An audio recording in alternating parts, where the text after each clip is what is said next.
मिलिट्रली कुछ सपोर्ट मिलेगा। अब देखिए, इकोनॉमिक सैंक्शंस और वो सब चीजें तो अपनी जगह है, वो अब वो भी नहीं करेंगे तो फेस सेविंग कैसे होगी, वो उसका इम्पैक्ट भी बाद में देखने को मिलेगा। लेकिन जब आपको जरूरत होती है, तिनके का सहारा भी उस वक्त जो है बहुत काम होता है। अभी जब उनको जरूरत है और वहां पे वो कह रहे हैं कि हमारी फौज वहां नहीं जाएगी, तो इससे बहुत मनोबल जो है ज़ेलेंस्की का और वहां यूक्रेन की सरकार का, या जो लोग भी इस तरह की रेजिलियंस को दिखाना चाहते हैं, उनके लिए एक बहुत ही मनोबल को डिस्करेज करने वाली बात है।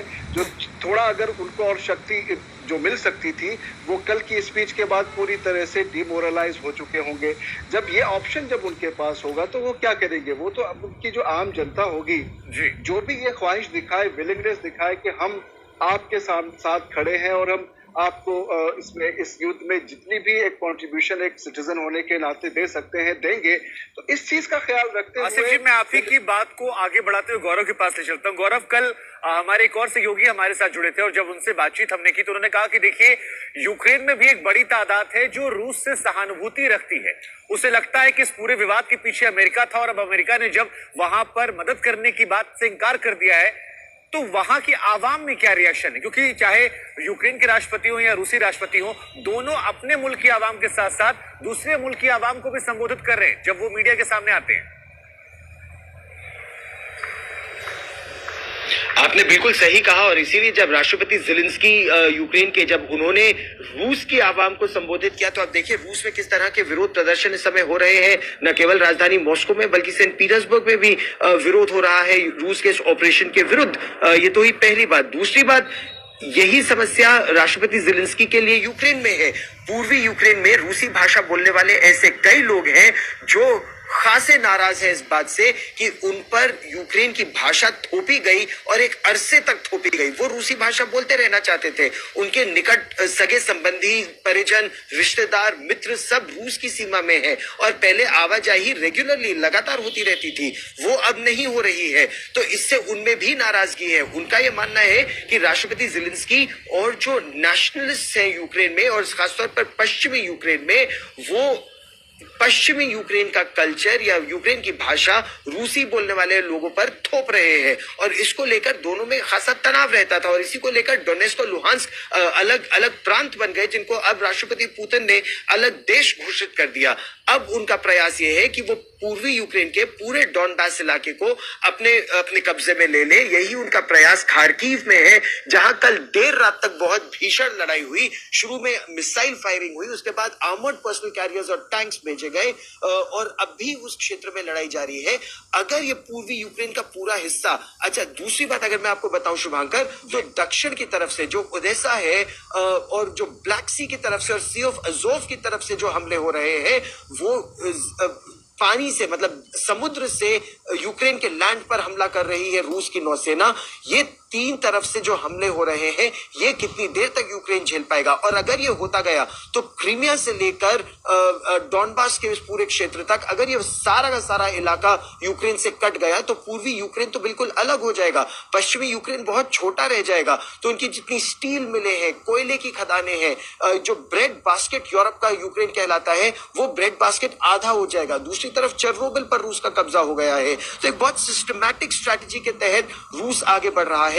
उसको क्या रोकने में राष्ट्रपति ज़ेलेंस्की कामयाब होंगे? आप बातचीत का जिक्र कर रहे थे, तो राष्ट्रपति ज़ेलेंस्की ने कल ये बयान भी दे दिया कि हम तो बातचीत के लिए तैयार हैं, हम नेटो का सदस्य बनना चाहते हैं, लेकिन क्या कोई नेटो देश हमारा साथ दे रहा है? कोई नेटो देश हमारा साथ नहीं दे रहा, हम अकेले लड़ रहे हैं।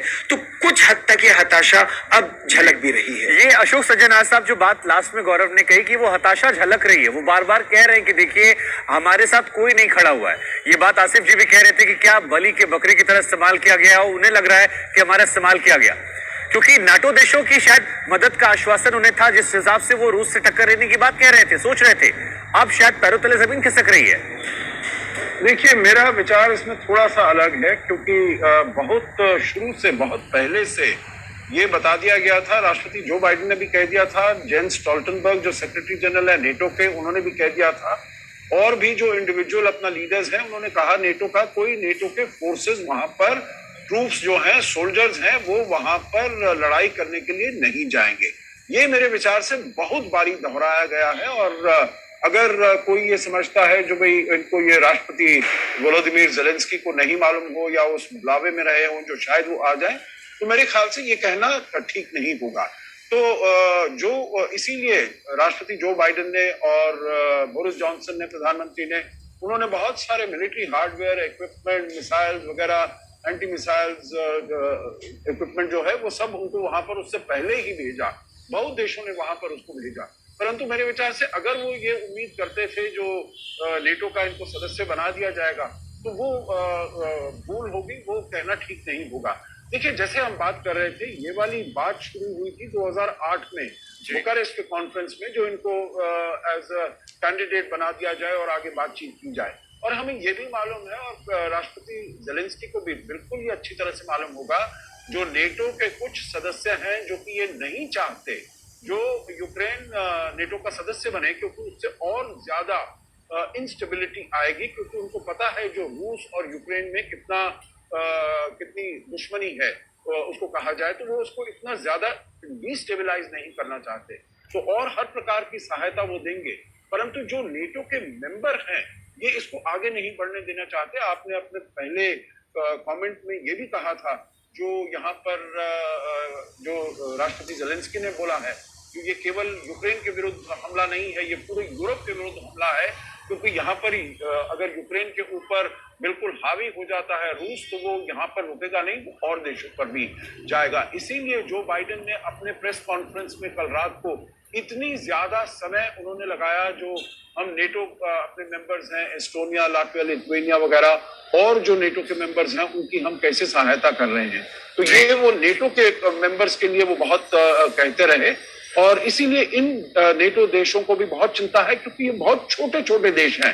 किसी की पॉपुलेशन 4 लाख है, किसी की 2 मिलियन है, 3 मिलियन है, तो इसीलिए उनको तो हमेशा यही डर सताता रहता है। और अभी ये जो देखा है रूस ने किया है यूक्रेन के विरुद्ध, तो वो उससे तो उनको और भी दहशत बढ़ गई। ठीक है सर, ठीक है। ये एक बहुत बड़ा सवाल आपने खड़ा कर दिया कि क्या जो बाइडेन और नाटो देश जो कहना चाह रहे थे वो यूक्रेन समझ नहीं पाया, या जो यूक्रेन समझ रहा था वो कुछ और था और उधर से जो कहा जा रहा था कुछ और था। बहरहाल इन सब के बीच में खतरा जो है यूक्रेन में बरकरार है। गौरव, आसिफ जी और अशोक जी, आप तीनों बने रहिए हमारे साथ। फिलहाल वक्त यहाँ पर एक छोटे से ब्रेक का, उस पर लौटेंगे, खबरें आगे यहीं से बढ़ाएंगे।